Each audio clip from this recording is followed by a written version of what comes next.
Welcome to PM Ready, your guide to becoming PMP certified. This is the lesson on the critical path method, Part 2.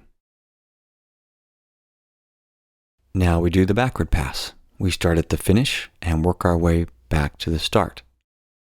Starting at the finish, we have activities C and F. Activity C has an early finish of day 14, and activity F has an early finish of day 13. Which tells us that this project can't end before the end of day 14, so our late finish for C is also 14, but our late finish for activity F in the lower right-hand corner is 14. So activity F has a little bit of float to it. Now we work our way backward, subtracting durations. Activity C, because it has 4 days of duration, can start at the beginning of day 11 as its late start. Activity F, however, because it has this 1 day of float, can start 1 day later, which is 9, which is in the lower left-hand corner of activity F. You can also check this, as you should, by looking at the duration and counting backwards 6 days from day 14. The end of day 14 to the beginning of day 9 is 6 full days. And now we work our way back to activities B and E. Activity B can end as late as day 10 and start as late as day 8. So no change there based on what you can see from activity C. Looking at activity E, it can end as late as day 8 in order to finish before activity F, and it can start as late as day 5. Activity A can end as late as day 2 and start as late as day 1. Activity D can end as late as day 4 and start as late as day 2.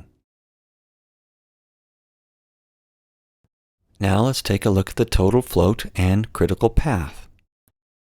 Starting with activities C and F, activity C can't slip at all without pushing past that last day of the end of day 14.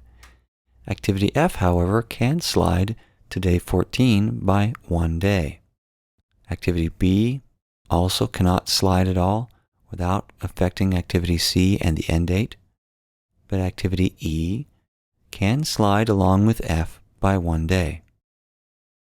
Activities A and D, A also can't slide, but D can slip by 1 day. You can see that from the fact that the late start date is day 2 rather than day 1. That's why we have across the bottom row total floats of 1 day, and across the top row total floats of 0 days, which tells you that the critical path through this project is A, B, C. Anything along that path that delays anything will delay the whole project, whereas along the path of D, E, and F, you can have a delay of 1 day and still not have it affect the final finish of your project. Now let's take a look at a slightly more complex example. In this example, we have activities A through H, so we have a few more activities. We have a few more predecessors, a few more different types of relationships, and of course the durations. Notice, as we did before, we have a relationship between A and B of finish to start plus 5 days. We have this relationship, as we did before, between C and F of start to start, in which C cannot start until F has started. And down here on activity E, it has several predecessors, A, D, and G, and with G, it has a finish-to-finish relationship.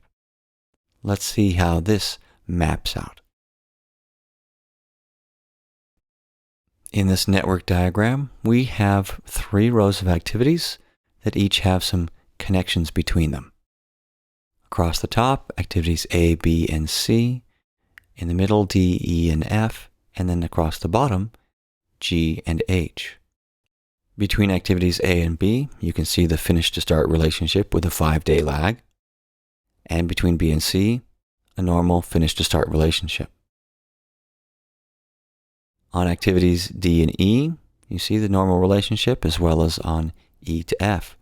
However, between activities A and E, you see a connection with a diagonal arrow indicating this finish to start relationship in that activity E can't start until activity A has finished. So A is a predecessor to E. Also, between F and C, we have our start to start relationship in which C cannot start until F starts. And then you have G and H connected with a normal finish to start relationship, and also G connected up to E with a finish to finish relationship, which means that activity E cannot finish until activity G has finished. And that's all of the dependencies for this network diagram. Next, we do the forward pass for this diagram. A and D have no predecessors, that's why they're at the beginning, and they both start on day 1. And their early finish are days 2 and 5. Then looking at activity B, it has to start 5 days later than the end of activity A, so that's day 8. It lasts for 3 days, so it can end at the end of day 10. Activity C can start as soon as B is finished on day 11, go for 4 days, ending at the end of day 14. Now looking at the next row, activity D, starting day 1, lasts 5 days, can end as early as the end of day 5. Activity E can start as early as day 6 based on activity D, but also has a relationship with A. So let's check that. It can't start until A has finished.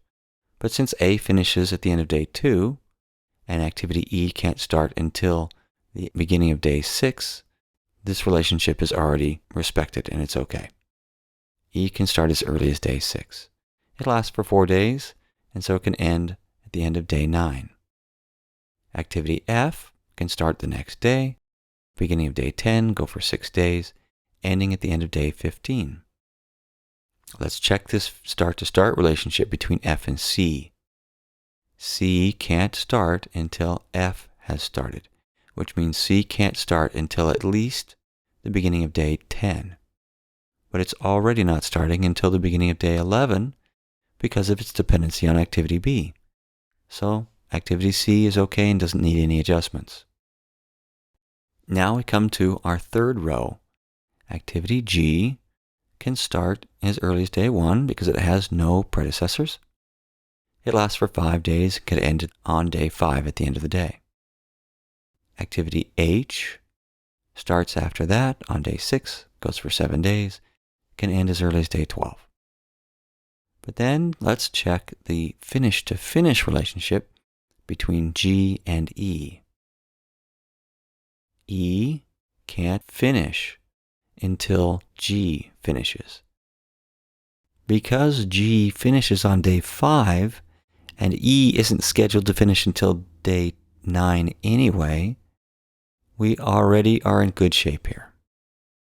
And that's the end of the forward pass. And now it's time to do the backward pass and to figure out the critical path. Starting at the finish and working our way backwards, we have activity C, F, and H. The latest of these has an early finish of day 15, which means that for all of these activities, our late finish date is day 15, which is why you have 15 in the lower right-hand corner of each of these activities. Moving backward with activity C, it can start 1 day later than its early start, so its late start is day 12, which leaves you float of 1 day on this activity. Activity F, because its late finish and early finish are the same, they're both 15, its late start doesn't change at all. It's still day 10, and there's no float on this activity. H, however, with a late finish of day 15, has a 3-day float compared to its early finish date of day 12. its late start date is 9, leaving us with a float of 3. Now we move back to the next column of activities B, E, and G. Based on activity C, activity B can finish as late as day 11, and so it can start as late as day 9, continuing with this pattern of a one-day float. Activity E can end as late as day 9 because of activity F starting as late as day 10. Its late start date and late finish date are no different than its early start and finish dates. If you look at activity H, having a late start of day 9 means that activity G can have a late finish of day 8, which is 3 days different from the early finish date of day 5. And so you have a late start date of day 4. Now let's go to activities A and D. This one, for activity A, because of the 5-day float, can't finish as late as the 8th, but it can finish as late as the 3rd. That allows for the 5 days, which gives it a late start date of day 2. Activity D can finish as late as day 5 and start as late as day 1, so no float at all in this activity. Next, we need to go back and check some of these other dependencies. For example, between activities C and F. F is a predecessor. C cannot start until F starts. Let's check our dates for our late start of 10 and 12 and make sure they're okay. Activity F can start as late as day 10. Activity C can start as late as day 12. That's still after the start of activity F, and so that relationship is okay.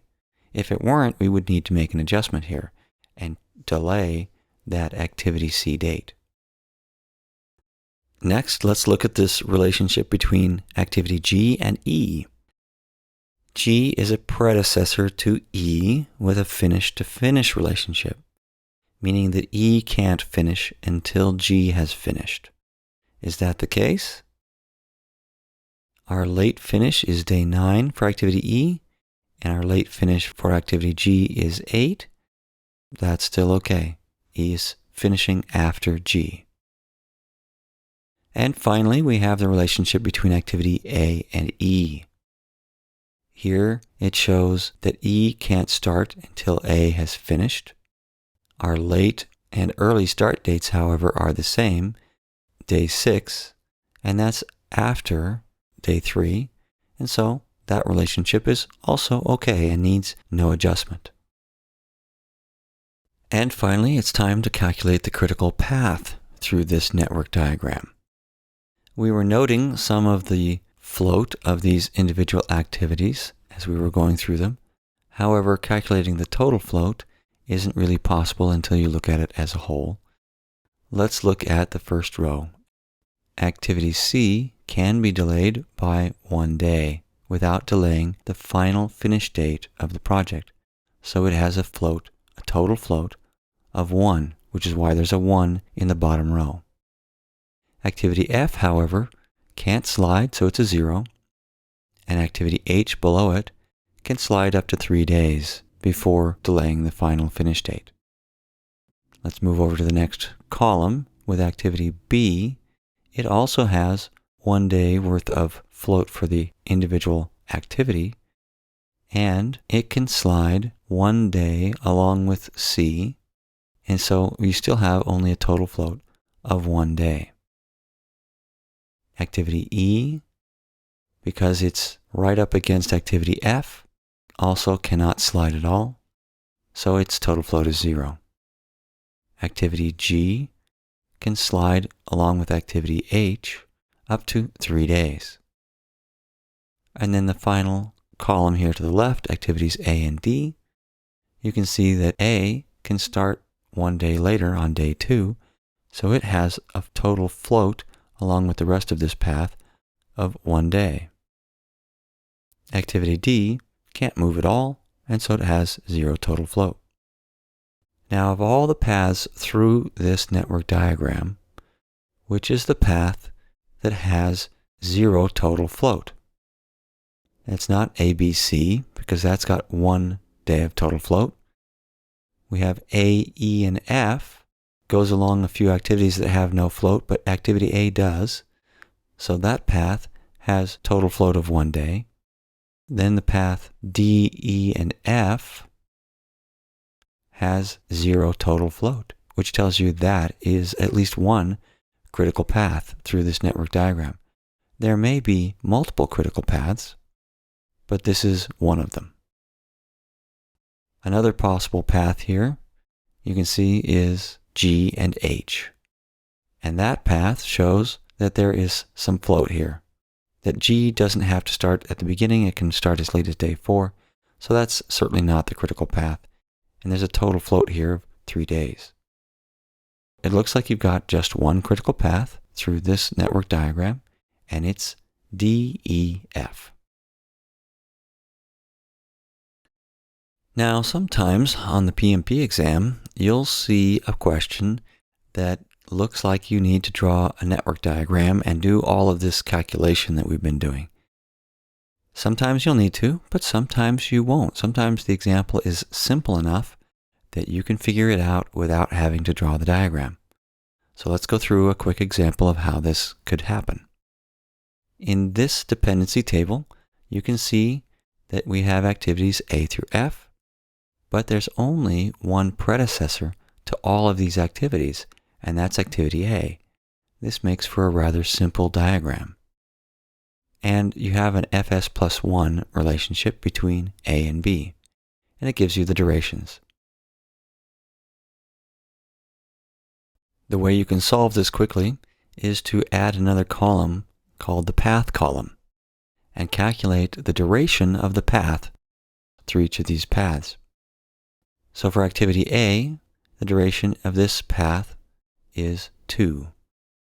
Then you have path AB, which is 2 days for activity A, 1 day of delay, and 3 days of duration for B. So 2 plus 1 plus 3, that's a path that is 6 days long. Now C also has no predecessors and nothing follows it, and so that path is only 4 days long. You look at these other paths, AD, AE, and AF, that are 2 plus 3, 2 plus 5, and 2 plus 6 days of duration each. Add those up, and you can see that the durations of those paths are 5, 7, and 8. So by looking at this, you can now see that the longest path through this network diagram is AF, or 8 days, which is the critical path. And what's the total float on this critical path? It's 0, because there are no other external dependencies to make it anything but 0. To summarize, in order to do the critical path method, you start with your activity list and its logical relationships and durations in a dependency table, and from that you create a precedence diagram. You then do a forward pass, starting with the left-hand side and moving to the right-hand side from start to finish, and calculate the early start and early end dates. Then you make a backward pass going the other direction from the finish to the start, calculating the late end and late start dates. You then calculate the free float, which is the amount of time that each individual activity can slide without affecting the activities that follow it. And then the total float is how much an activity can slide without affecting the final project end date. It can affect other activities as long as the end date of the whole project isn't changed. And then the critical path is the longest path through that network. It's the one that has 0 total float unless there's some other scheduling constraint to make it something other than 0. The definitions and some of the concepts of critical path method are reviewed briefly in the PMBOK guide on these pages. However, the details and examples of how to do a critical path analysis are not included in the PMBOK guide.